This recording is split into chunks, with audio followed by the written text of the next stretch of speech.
Namaste. Myself Anantinee Mishra, studying in grade 9 at the Mothers International School, New Delhi, India. Before beginning, I would like to express my heartfelt gratitude towards the organizers of Panorama Literature Festival for allowing me this opportunity. Today, I shall be expressing my views on the overall motive of the Lit Fest, Shoonya, the celestial void. I will be speaking on the topic void, the beginning and the end. Without any further ado, let us proceed. Sometimes there are ideas and liturgies of imagination that fester deep inside you, wriggling and niggling, greedy for your attention, with an abundance of patience, waiting until you're armed with every trick known and ready to tackle them. Pesky little things, aren't they? Like the slow and seductive high notes of a siren song, or an annoying drug, pestering and badgering. There have been a few instances in my life when I've come across such ideas. The first time when I was 8 and rosy-cheeked, and I discovered that I could be one of those writers that I spent a better part of my day admiring. That I needn't limit myself to reading and pondering. I could put those thoughts on paper, present them as a collection of words, phrases, and sentences. The second and third and so forth followed in a rapid succession, more or less of the same variety. The last and perhaps one of the more memorable ones of such a situation was a few days ago when I came across the very theme of the prestigious platform I am speaking on today. My admittedly oxymoronic reception was a combination of surprise at the theme chosen and yet an odd sense of familiar clarity. That is, I had already formed an attachment with the subject as if I had exploded subconsciously. Shoonya, that is zero. After me babbling and yammering a forward equivalent of a talk, I am finally on the crux of what I am speaking on today. Zero, and how does it factor into literature, into creativity, into imagination, into the miracle that blooms when the three come together. Now, there is an array of dynamics associated with this four-lettered, two-syllabic word. Mathematically, it is neutral territory, standing tall and firm between two infinities in opposing directions. No man's land, deliberately ambiguous. Contemplating its literal meaning, perhaps a comparison can be drawn between the white, Dacron-wearing astronauts as they float in space, a rare break from the gravity we are subjected to and the air that surrounds us. Though my knowledge in astronomy is fairly limited to say the least, isn't the absence of a vital component akin to the null hollowness that is zero?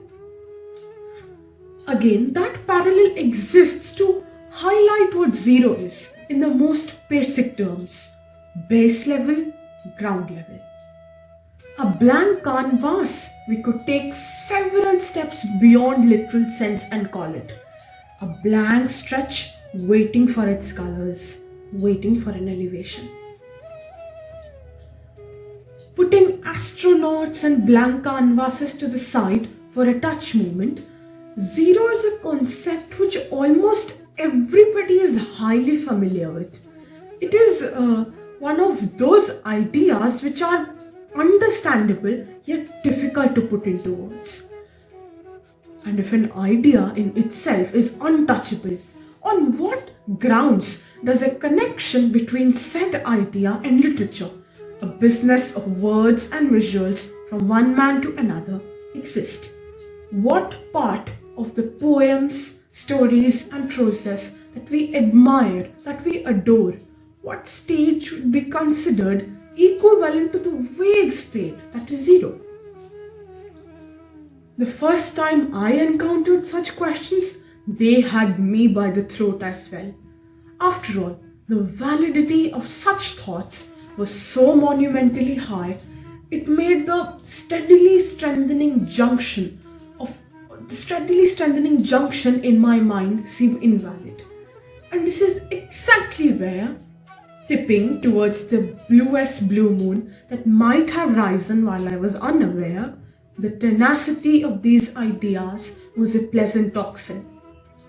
After endless hours of speculation and hypothesizing, I believe I had stumbled across ropes and reins strong enough to bind these, zero and literature, into one another. A consummately satisfactory postulate giving me solid proof of what I already knew, that this idea was indeed worth exploration and immensely worthwhile. Now, to understand my gibberish better, what we all would need is an example. Let's say, taking a leaf out of Herbert Wells's trailblazing sci-fi novel, The Time Machine, we stumble back in the past, trifling through the pages of the dramatic, the romantic, and the tragic Anna Karenina, breathing in the cold sensuality that was Imperial Russia in 1874. An incurable romantic, unknowingly yearning for a soul-searing passion. Amidst the cold winds and haughty palaces of Moscow, Karenina takes a single glance at Vronsky to realize her seemingly perfect life was a mirage, for she had no life at all. A blank canvas she was, waiting for immeasurable vehemence, incomparable ardency in the colors that shall settle between the cracks of her own self, complete the parts of her heart that had been missing.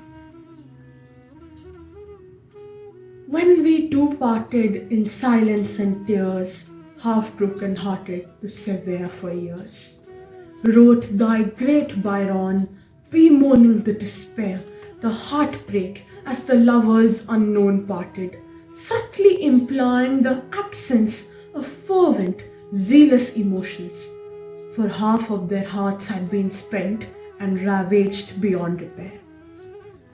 In the words of Guy de Maupassant, I told myself I am surrounded by unknown things. I imagined man without ears, suspecting the existence of sound as we suspect so many hidden mysteries. Man noting acoustic phenomena whose nature and provenance he cannot determine. And I grew afraid of everything around me, afraid of the air, afraid of the night. From the moment we can know almost nothing, and from the moment that everything is limitless, what remains? Does emptiness actually exist? What does exist in this apparent emptiness? His words, as he writes of an unknown plague that has gripped him from within and filled him with an emptiness he fails to surmount. Sorrowful, I would have called his sentences, except how would a void such as this ever feel the intensity of grief? The search for something that eclipses the emptiness within. Words carved into a tree amongst the lush forests of Albania. For we aren't alone in our seek of what remains unknown to the eyes, yet what our souls, whatever it is they are made of, know with certainty. Maupassant and Tolstoy, Byron and the carved, whispered words, describing earnest desolation. Is this what zero means in the throes of literature? The void felt by the characters that we immerse in, their worlds that are our escapism. Is this the dull void, the state of nothingness before a rush of eventual emotions? The bridge between a doleful escape and reality standing on tumultuous waters, the cool, silken breeze of the ocean of miracles, the gentle hum of the golden rays of the sun as they sink into the grasslands, a blissful cocoon, a gratified heaven, the lands of imagination, the days of creativity, and the nights of fantasy. A mythical place where countless stories originate, the faraway worlds of our poems, the Eden's garden described in the flowery words of our prose. Amongst this paradise, what place does Zero have?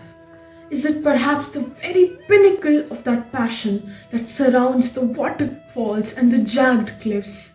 Is it the height of the urgency of the emotions expressed, when the intensity is so high that the difference between it and numbness blurs? Is it the energy radiating the gates that guard the said place, the aura of those mighty iron bars that somehow are made up of emptiness? Is this the beginning, or is this the end? Maybe all this is the void. Thank you for listening. Namaskar.